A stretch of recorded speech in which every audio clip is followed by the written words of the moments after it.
Good morning বন্ধুরা, আপনারা সবাই কেমন আছেন? আশা করছি ভালো আছেন, সুস্থ আছেন। আমিও ভালো আছি, সুস্থ আছি।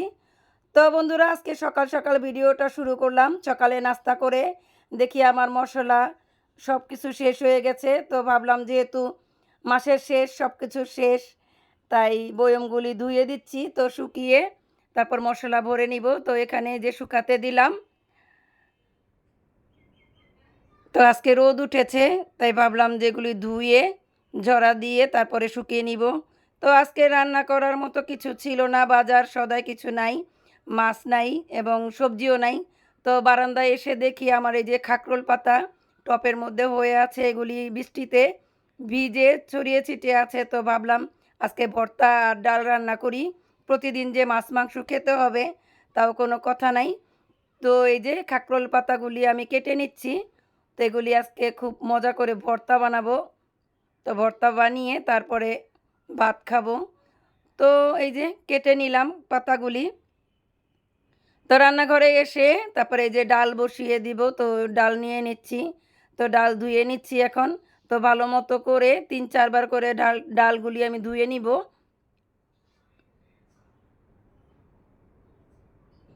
তো এই চুলায় আমার ভাত অলরেডি হয়ে গেছে। তো এই চুলায় আমি এই যে ডাল বসিয়ে দিলাম।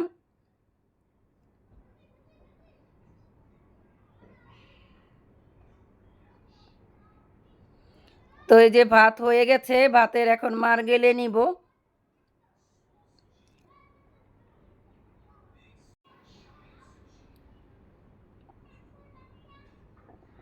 তো এই যে ডালের ফুটে উঠেছে পানি। তো এখন আমি দিয়ে দিলাম সামান্য হলুদের গুঁড়া আর দিয়ে দিলাম লবণ। তো একটু কাঁচামরিচ আর পেঁয়াজ আর রসুন দিয়ে দিলাম। তো ডাল এই যে সিদ্ধ হয়ে গেছে, ডাল ঘুটনি দিয়ে ডাল ঘুটে নিচ্ছি।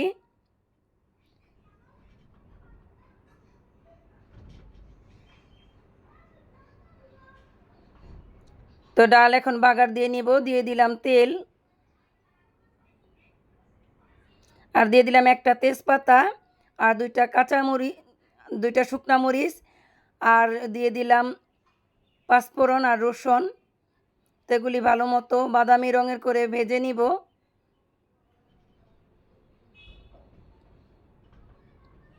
তো এই তো ডাল বাগার দিয়ে দিলাম। ডালটা খেতে আজকে অনেক মজা হয়েছিল। তো দিয়ে দিলাম ধনে পাতা কুচি। তো এদিকে আমি এই যে খাকরোল পাতাগুলি ভালো মতো ধুয়ে কেটে নিচ্ছি। এখন কাটার পরে আবার ধুয়ে নিচ্ছি। তো এইভাবে ৪-৫ বার করে ধুয়ে নিচ্ছি, যেহেতু বারান্দায় বৃষ্টিতে অনেক ধুলাবালি পড়েছে। তো ভালো মতো ধুয়ে ঝরা দিয়ে রাখলাম। তো এই যে ফ্রাই প্যানে এই যে সরিষার তেল দিয়ে দিচ্ছি ভর্তার জন্য। আমি সবসময় সরিষার তেল ব্যবহার করি। তো দিয়ে দিলাম এই যে শুকনা মরিচ।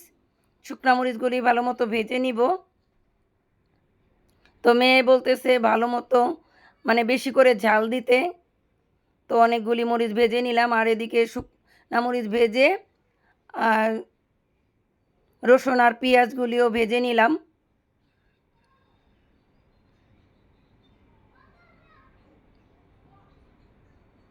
আর এই যে খাকরুন পাতাগুলি, এগুলিও আমি এখন ভেজে নিব, যাতে কোনো পানি না থাকে। পানি থাকলে আবার গলা চুলকায়।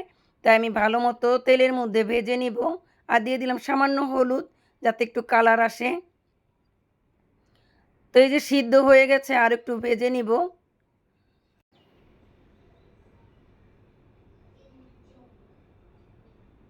দিয়ে দিলাম কিছু ধনিয়া পাতা আর একটু স্বাদের জন্য।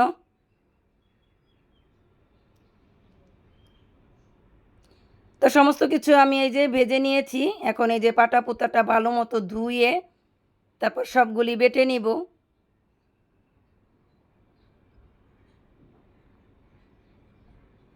তো প্রথমে এই যে শুকনা মরিচগুলির বোটা ফেলে নিচ্ছি। তো এর মধ্যে দিয়ে দিব লবণ। আর লবণ দিয়ে মরিচটা বাটলে তাড়াতাড়ি বাটা হয়, কষ্ট কম হয়। তাই আমি সবসময় মরিচের মধ্যে লবণ দিয়ে তারপরে বাটি।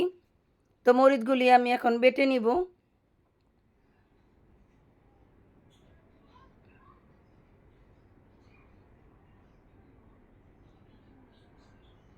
তো এখন মরিচ বেটে এই যে রসুন আর পেঁয়াজগুলিও বেটে নিচ্ছি।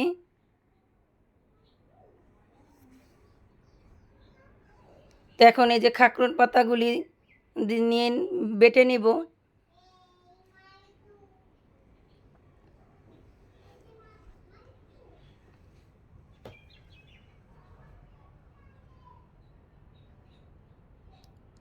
তো খাকরুল পাতা ভর্তাটা প্রায় হয়ে গেছে।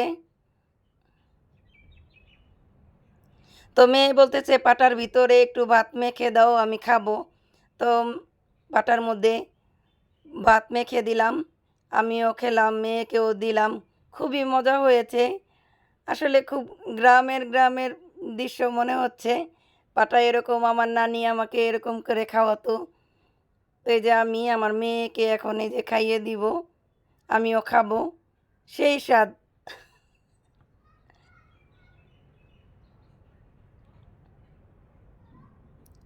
তো বন্ধুরা, আজকে বেশি কিছু রান্না করিনি, এই ভর্তা, ডাল।